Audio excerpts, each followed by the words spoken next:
اپنی پہچان کروانا، اپنا تعارف کروانا، تو کون ہے؟ میں سنی ہوں۔ کہتا ہے سنی کسے کہتے ہیں؟ میں نے کہا سنی اسے کہتے ہیں جس کا سینہ کینے سے پاک ہوتا ہے، بغض سے پاک ہوتا ہے۔ کہتا جی کیا مطلب؟ میں نے کہا سنی اسے کہتے ہیں جو خدا کی توحید بھی مانتا ہے، نبی کی ختم نبوت بھی مانتا ہے، عظمت صحابہ بھی مانتا ہے، عظمت اہل بیت بھی مانتا ہے، جو مفسرین کو بھی مانتا ہے، محدثین کو بھی مانتا ہے، فقہا مجتہدین کو بھی مانتا ہے، اولیاء اللہ اور ان کی کرامت کو بھی مانتا ہے۔ سنی اسے کہتے ہیں جو صحابہ کا بھی غلام ہوتا ہے، اہل بیت کا بھی غلام ہوتا ہے۔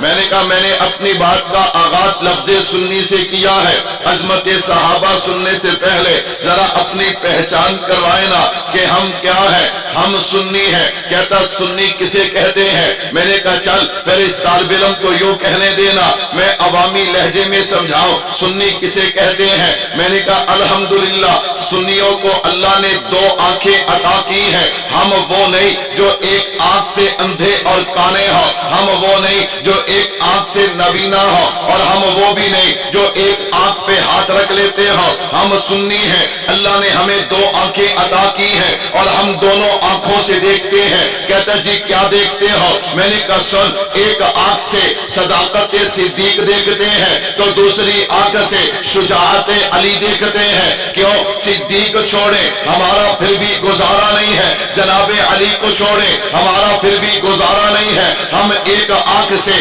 یکم محرم کے شہید کو دیکھتے ہیں تو دوسری آنکھ سے 10 محرم کے شہید کو دیکھتے ہیں۔ یکم محرم کے شہید کو چھوڑے ہمارا پھر بھی گزارا نہیں ہے، 10 محرم کے شہید کو چھوڑے ہمارا پھر بھی گزارا نہیں ہے۔ ہم ایک آنکھ سے عزت اماں عائشہ صدیقہ دیکھتے ہیں تو دوسری آنکھ سے عزت بطول دیکھتے ہیں۔ ہم اماں عائشہ صدیقہ چھوڑے ہمارا پھر بھی گزارا نہیں ہے، ہم جناب بطول کو چھوڑے ہمارا پھر بھی گزارا نہیں ہے۔ میں نے کہا ہم سنی ہیں اور ہم دونوں آنکھوں سے دیکھتے ہیں، ایک آنکھ سے عظمت صحابہ دیکھتے ہیں تو دوسری آنکھ سے عظمت اہل بیت دیکھتے ہیں۔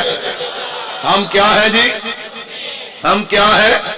ابھی آپ ڈھیلا ڈھیلا بولتے ہو، ابھی تو ابتدائی عشق ہے، ابھی تو بڑا لمبا ٹائم میں دیتا ہے حضرات نے، اس لیے جو سنی ہے بولے گا ہم کیا ہے؟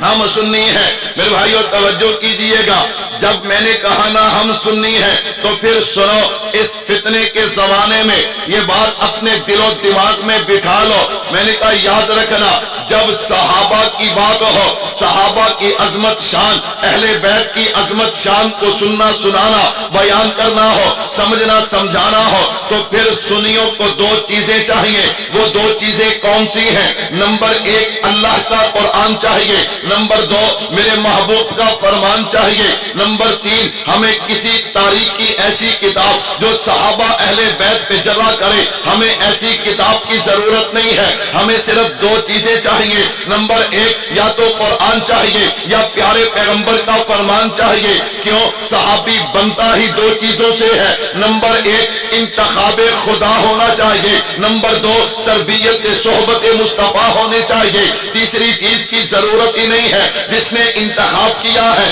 اگر اس کی بات کو دیکھنا ہے اسے قرآن کہتے ہیں، اور جنہوں نے تربیت کی ہے اگر ان کی بات کو دیکھنا ہے اسے حدیث پاک کہتے ہیں۔ اس لیے ذہن بناؤ، ہمیں کسی تاریخ کی ضرورت نہیں، اور تاریخ سے نکال کے کوئی صحابہ اہل بیت پہ جرا کرے، ہمیں اس کی بھی ضرورت نہیں ہے۔ ہم کہتے ہیں جب صحابہ اہل بیت کی ناموس عظمت کی بات آئے گی تو سنی کا اعلان ہے، ہمیں دو چیزیں چاہیے، یا تو اللہ کا قرآن چاہیے یا پیارے پیغمبر کا فرمان چاہیے۔